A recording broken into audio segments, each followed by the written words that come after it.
Hello everyone, welcome to education rise. हम कर रहे हैं मॉडल प्रश्न पत्र परीक्षा 2022 के लिए कक्षा 12 और यह इतिहास विषय का जो अगला वीडियो है हमारा वो। इससे पिछला जो आपने देखा था उसमें 20 प्रश्न हमने देखे थे, 21 से आगे इसमें जारी रखेंगे। तो आइए करते हैं 21वां प्रश्न। तो यह 21वां प्रश्न है कि 6ठी शताब्दी ईस्वी पूर्व में सबसे पहले किन सिक्कों का प्रयोग हुआ था।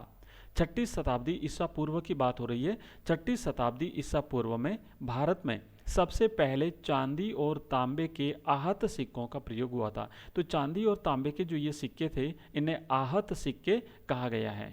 22वां प्रश्न है, मुद्रा शास्त्र किसे कहते हैं। मुद्रा शास्त्र सिक्कों का अध्ययन है, यानी वह शास्त्र जिसमें सिक्कों का अध्ययन किया जाता है उसे मुद्रा शास्त्र कहते हैं। दोस्तों, बोर्ड एग्जाम्स 2022 के लिए बहुत ही इंपॉर्टेंट क्वेश्चन है, इसी में से आएंगे परीक्षा में, ध्यान से पढ़ लीजिएगा। 23वां प्रश्न है, पंजाब और हरियाणा में प्रथम शताब्दी ईस्वी में किन कबायली गणराज्यों ने सिक्के जारी किए।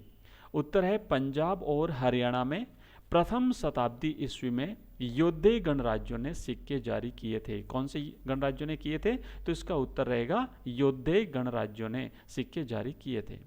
24वां प्रश्न है, महाजनपदों की दो प्रमुख विशेषताएं क्या थी। भारत में प्राचीन काल में 16 महाजनपद थे, तो उन महाजनपदों की कुछ विशेषताएं थी, उसमें से आपको दो विशेषताएं बतानी है। पहला तो यह है कि अधिकांश महाजनपदों पर राजा का शासन होता था, और दूसरी विशेषता है प्रत्येक महाजनपद की एक राजधानी होती थी जो किले से घेरी जाती थी, यानी चारों तरफ उसके परकोटा होता था, किला होता था, और उससे उसके अंदर कुछ बीच में जो वो राजधानी हुआ करती थी महाजनपद की। तो ये है प्रमुख दो विशेषताएं। 25वां प्रश्न, अशोक के धम्म की दो सिद्धांत लिखिए। अशोक के धम्म के दो सिद्धांत लिखने हैं। पहला तो यह है बड़ों के प्रति आदर, ये अशोक के धम्म के सिद्धांत है, और दूसरा है सन्यासियों तथा ब्राह्मणों के प्रति उदारता, ये उसके धम्म के सिद्धांत हैं। अगला प्रश्न है 26वां, व्हीलर कौन थे। उत्तर है इसका, व्हीलर एक प्रसिद्ध पुरातत्वविद थे। वे 1944 ईस्वी में भारतीय पुरातात्विक सर्वेक्षण के डायरेक्टर जनरल बने थे। ध्यान रखिएगा, व्हीलर एक प्रसिद्ध पुरातत्वविद थे और 1944 में ये भारतीय पुरातात्विक सर्वेक्षण जो था उसके डायरेक्टर जनरल बनाए गए थे, डॉक्टर व्हीलर। नेक्स्ट 27वां प्रश्न है, हड़प्पाई सभ्यता के शासकों के अस्तित्व के बारे में पुरातत्वविदों के मतों का उल्लेख कीजिए। जो हड़प्पाई सभ्यता है उसके शासकों के अस्तित्व के बारे में आपको बताना है, जो पुरातत्वविदों ने अपने मत व्यक्त किए हैं उसके आधार पर। तो हड़प्पाई सभ्यता के शासकों के अस्तित्व के बारे में पुरातत्वविदों के मत हैं कि हड़प्पाई समाज में शासक नहीं था, यानी उस समय कोई राजा नहीं हुआ करते थे। यहाँ कई शासक थे, जैसे मोहनजोदड़ो हड़प्पा के शासक, और हड़प्पा एक ही राज्य था। 28वां प्रश्न है, एडी है ना, इंग्लिश में लिखते हैं तो एडी का तात्पर्य क्या है। एक होता है एडी, एक होता है बीसी। तो अभी यहाँ पूछा है कि एडी का क्या तात्पर्य है। ये दो शब्दों एनी डोमिनी नामक दो लैटिन शब्दों से बना है, और इसका तात्पर्य होता है ईसा मसीह के जन्म के वर्ष से। ईसा मसीह का जन्म हुआ उसके वर्ष का, उस वर्ष से बाद का जो समय है उसे एनो डोमिनी बोलते हैं। एनी डोमिनी यानी ईसा मसीह के जन्म के बाद वाला समय, और ईसा मसीह के जन्म से पहले का जो समय बताना होता है जिसे हम ईसा पूर्व कहते हैं, तो उसके लिए इंग्लिश में बीसी लिखते हैं, बीसी बिफोर क्राइस्ट, और एडी का मतलब होता है एनी डोमिनी। नेक्स्ट है 29वां प्रश्न है, हड़प्पाई लोग किन वस्तुओं से अपना भोजन प्राप्त करते थे। उत्तर है कि हड़प्पाई लोग कई प्रकार के पेड़ पौधों से प्राप्त उत्पादों और मछली सहित जानवरों से प्राप्त भोजन जो वो करते थे, यानी जानवरों को खाते थे, मछलियों को खाते थे, पेड़ पौधों से भी वो अपना भोजन प्राप्त करते थे। 30वां प्रश्न है, मोहनजोदड़ो का दुर्ग ऊंचाई पर क्यों बनाया गया था। उत्तर है ये है कि मोहनजोदड़ो का दुर्ग ऊंचाई पर इसलिए बनाया जाता था क्योंकि यहाँ की संरचनाएं कच्ची ईंटों के चबूतरों पर बनी होती थी।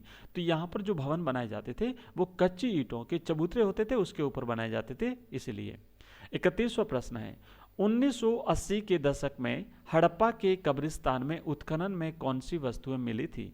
तो 1980 के दशक में हड़प्पा का जो कब्रिस्तान था वहां पर जो उत्खनन कार्य हुआ था उसमें पुरुष की खोपड़ी के समीप शंख के 3 छल्ले, जैस्पर के मनके और सैकड़ों सूक्ष्म मनकों से बना एक आभूषण जैसी वस्तुएं जो है वो वहां से मिली थी।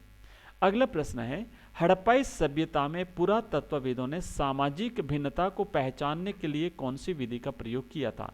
दोस्तों, हमने जो वीडियो जारी किया था इस अध्याय का, उसमें अच्छी तरह से ये सारी चीज़ें कवर की हुई है। अगर आप देखना चाहते हैं तो प्लेलिस्ट में जाइए और हड़प्पा सभ्यता का वीडियो जरूर देख लीजिए।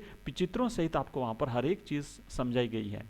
तो इसका उत्तर यह है कि हड़प्पाई सभ्यता में पुरातत्वविदों ने जो सामाजिक भिन्नता थी, है ना, समाज के विभिन्न वर्गों में जो भिन्नता थी, उसको पहचानने के लिए पूरा वस्तुओं को दो भागों में विभाजित किया है। एक तो है उपयोगी वस्तुएं और दूसरा है विलासिता की वस्तुएं। तो उपयोगी और विलासिता की इन वस्तुओं में वर्गीकरण किया गया है। इससे पता चलता है कि सामाजिक भिन्नता उस समय विद्यमान थी।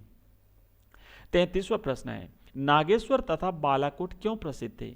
नागेश्वर तथा बालाकोट शंख से बनी वस्तुओं के निर्माण के लिए विशिष्ट केंद्र थे, इसलिए दोनों ही स्थान प्रसिद्ध थे और दोनों ही स्थान नदी के किनारे बसे हुए थे। तो शंख से बनी वस्तुओं का निर्माण जो है वो यहाँ पर होता था, इसलिए दोनों ही केंद्र प्रसिद्ध थे।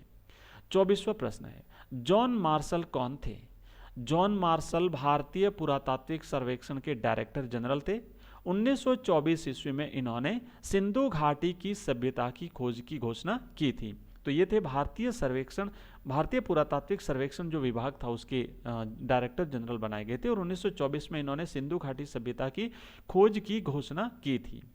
भारतीय पुरातत्व का जनक किसे कहा जाता है। उत्तर है, अलेक्जेंडर कनिंघम को भारतीय पुरातत्व का जनक कहा जाता है। ये जो हमने ऑब्जेक्टिव क्वेश्चंस किए थे उसमें भी इस प्रश्न को लिया था। इसी प्रकार के काफी क्वेश्चंस लिए थे। ये इस प्रकार के लघुत्रात्मक प्रश्न भी पूछे जा सकते हैं। तो आपको पूरा उत्तर लिखना है, भाषा में लिखना है, एक भाषा बना करके कि अलेक्जेंडर कनिंघम भारतीय पुरातत्व का जनक कहा जाता है। ऐसा नहीं लिखें भारतीय पुरातत्व का जनक, इतना लिख करके नहीं छोड़ दें, बल्कि पूरा उत्तर लिखें।